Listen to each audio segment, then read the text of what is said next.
Hi! Welcome to సినీ రంగం. ఈ మధ్య టాలీవుడ్ డైరెక్టర్ స్థాయి పక్క భాషల వరకు వెళ్ళిపోయింది. రీసెంట్‌గా 'వెంకీ అట్లూరి' వరుసగా 'సర్', 'లక్కీ భాస్కర్' సినిమాలతో తమిళ్, మలయాళం ఇండస్ట్రీలో సత్తా చాటాడు. అలాగే మరో డైరెక్టర్ బాబీ బాలీవుడ్‌లో 'సన్నీ డియోల్ జాట్' అనే మూవీ తీసి సన్నీ డియోల్ కెరీర్‌లో మర్చిపోలేని హిట్ ఇచ్చాడు. దానితో ఇప్పుడు ఆ సినిమాకు సీక్వెల్ కూడా చేయడానికి సిద్ధమయ్యారు. ఇప్పుడు మరో డైరెక్టర్ తమిళ ఇండస్ట్రీలోకి అడుగుపెట్టడానికి రెడీ అవుతున్నారని సమాచారం.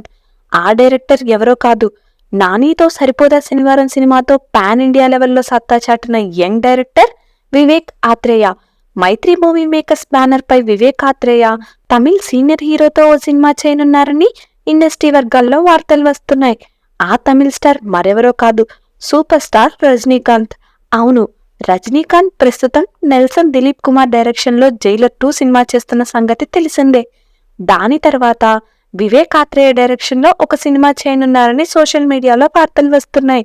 అలాగే Tollywood young hero Naveen Polishetty వరుస సినిమాల సక్సెస్తో ఉండగా, Miss Shetty, Mister Polishetty hit తర్వాత చాలా గ్యాప్ తీసుకొని 'అనగనగా ఒక రాజు' సినిమా చేస్తున్నాడు. ఈ సినిమాలో మీనాక్షి చౌదరి హీరోయిన్గా నటిస్తుండగా షూటింగ్ శరవేగంగా జరుగుతుంది. ఇక దీని తర్వాత కాలీవుడ్ టాప్ డైరెక్టర్ మణిరత్నం డైరెక్షన్లో ఓ సినిమా చేయనున్నారని ఇండస్ట్రీ వర్గాల్లో వార్తలు చక్కర్లు కొడుతున్నాయి. మణిరత్నం ప్రస్తుతం కమల్ హాసన్తో 'థగ్ లైఫ్' సినిమా చేస్తున్న విషయం తెలిసిందే.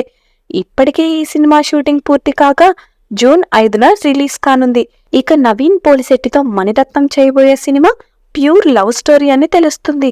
ఇక ఈ రెండు సినిమాల వార్తలు నిజమైతే ఇటు నవీన్ కెరీర్తో పాటు అటు వివేక్ ఆత్రేయ కెరీర్లో ఈ సినిమాలు ఒక మైల్ స్టోన్గా నిలుస్తాయనడంలో అతిశయోక్తి లేదు. మరి ఈ రెండు బైలింగ్వల్ సినిమాల గురించి మీరేమనుకుంటున్నారో మీ అభిప్రాయాలను కామెంట్స్ రూపంలో మాకు తెలియజేయండి. మరి ఇలాంటి మరిన్ని మూవీ రిలేటెడ్ కంటెంట్ కోసం మా ఛానల్ను సబ్స్క్రైబ్ చేసుకోండి. Thanks for watching.